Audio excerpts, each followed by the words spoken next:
Before we start today's video, check out our merch shop, linked in the description down below. Use code ahsoka in all caps to get $7 off your order. May the force be with you, and enjoy the vid. Hello there. This is where the fun begins. What's up guys, Unofficial Star Wars here. Hope you're all doing well, and in this video we have a new rumored report coming out saying about how Disney is potentially cutting back on Star Wars television on its output. It's something that we recently just discussed here in another video here on the channel. However, this may be serving as a long-term problem for the franchise. We're gonna go ahead, we're gonna hop right on into it, break it all down for you guys, everything that we know and everything that we're anticipating right now. Before we do though, however, grab that subscribe button if you haven't already, as we're discussing and covering all types of Star Wars related news, leaks, rumors, theories, and breakdowns here on the channel. So if you guys are into any of that, go ahead and grab that subscribe button today.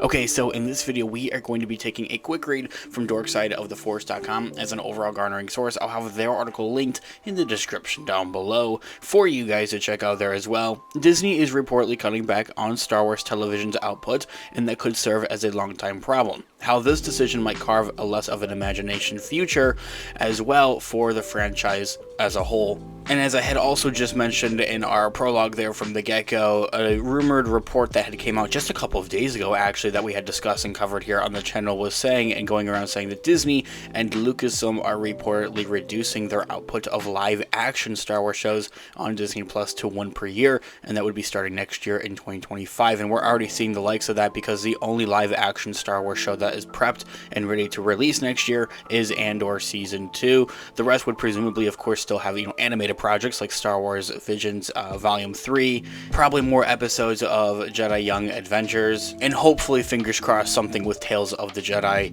Season 2 to kind of help fill in some more of that, just like absentness of the franchise as a whole there as well. Now, first things first, I want to clarify also, for one, in comparison to 2022, just a couple of years ago now, had featured 3 live-action Star Wars shows in the span of the release time of just a single year. The Book of Boba Fett, Obi-Wan Kenobi, and Andor, all live-action Star Wars shows having released in the span of a year, and so now they're really slowing things down and kind of trickling it down. This year we've gotten 2 live-action Star Wars shows, or are going to get 2 live-action Star Wars shows in the release of 2024, The Acolyte and Star Wars Skeleton Crew coming out on December 3rd with its first episode premiere. The heavy implication that I want to put on this all though, however, is the fact that this is all simply a rumor, so take it with a grain of salt. We're actually hearing the same reports about Marvel Studios, by which if you are a Marvel fan, we have our Marvel channel linked in the description down below, and nearly less than 48 hours later than covering that report over on the Marvel side of things, we're already starting to hear like, oh yeah, that's just not feasible, it's not possible for Marvel Studios to do such, and we don't think it's possible or feasible, for Star Wars wanting to do the same there as well. Now, something I'm yet to actually discuss and cover here on the channel is the fact that apparently a new rumored report had circulated around and surfaced just this last week alone, saying that apparently there may be multiple Disney Plus projects already in development inside and out of the Star Wars franchise, kind of just as a whole, all over the place for all the different franchises and IPs, Marvel included as well, but Star Wars more importantly included there as well. So the article, as I had mentioned at the beginning of this video, goes on to read that in one aspect, we can agree and understand that this move is kind of in a direction in which Star Wars is going. For most of their adult life, I have been a part of the world of publishing, and sometimes underestimating part of a filling the world's bookshelves is knowing to the audience. Publishers want to know comps or already known works that your book can be compared to. This isn't looking at to see who's ripping off Indiana Jones and combining it with Gossip Girl. It helps them understand both of the story and the appeal to that it will have. Several times in the year, we see an event in the writing community on social media that means the fellow authors will, preface their plot with things like Peter Pan meets Percy Jackson or Jane Austen meets Tom Clancy. My theory is that if the, rumor stands true and that Disney and Lucasfilm are truly zeroing in and aren't necessarily going to be releasing as much Star Wars Disney Plus live action content, and that Disney and Lucasfilm are zeroing in on comps that they know will sell quite well, quality over quantity kind of scenario, everyone wants a good Western, so Boba Fett and Din Djarin aren't going out of business. The story of Star Wars is centered around the Force as well though, however, so we can't go wrong with the fan favorite swinging lightsabers all over with Ahsoka, especially as its pre-production is underway and filming in its actual principal photography looks to go up in summer of 2025 next year. It's also hard to go wrong with the fan favorites like Captain Rex or Grand Admiral Thrawn, so they'll be bound to return in these other Star Wars Disney Plus shows. Don't get us wrong, we watched and we have loved all of these different shows because we're fascinated by the different aspects of the Star Wars universe and by the franchise.